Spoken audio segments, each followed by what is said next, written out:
សួស្តីបងប្អូនសួស្តីបាទប្រិមិត្តទាំងឡាយជាទីគោរពរាប់អានបាទហើយ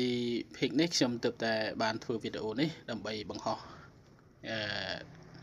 ជូនបងប្អូនទេសនាស្ដាប់បាទហើយបងប្អូនព្យាយាមសិក្សាស្វែងយល់ពីទំព័ររបស់យើងឲ្យបានច្បាស់លាស់ហើយសិក្សាស្វែងយល់ពី admin ឬក៏លោកគ្រូអ្នកគ្រូដែលគាត់បញ្យល់យើងរបៀបធ្វើវីដេអូឲ្យបានត្រឹមត្រូវបាទរបៀបថតរូបឲ្យបានត្រឹមត្រូវដើម្បីបង្ហោះបង្ហាញនៅលើបណ្ដាញសង្គម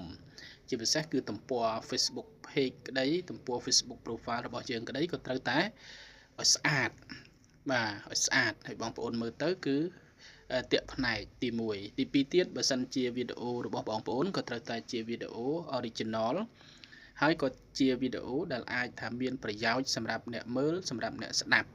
ដើម្បីឲ្យគាត់យកទៅរៀនសូត្រតាមបាទដូចជារបៀបឆែកមើល page Facebook របស់យើងវីដេអូណាដែលជាប់copyright វីដេអូណាដែលមិនត្រូវទៅតាមគោលការណ៍របស់ Facebook អាហ្នឹងយើងអាចសិក្សារៀនសូត្រពីគ្នាទៅវិញទៅមកបានជាពិសេសគឺណែ admin របស់ខ្លួនម្នាក់ហ្នឹងដែលយើងបានយកគាត់ធ្វើជាអ្នកនាំផ្លូវអ្នកបញ្យលអ្នកបង្រៀនឲ្យយើងចេះធ្វើនៅមាតិកាល្អចែកជូនដល់ទស្សនិកជនអ្នកទេសនាហ្នឹងបាទអញ្ចឹងយើងសិក្សាស្វែងយល់ទាំងអស់គ្នាណាបងប្អូនបាទដើម្បីឲ្យបងប្អូនធ្វើវីដេអូទៅគឺល្អមើលល្អស្ដាប់មានប្រយោជន៍ឃើញទេបាទមានប្រយោជន៍ទោះបីជាយើងរក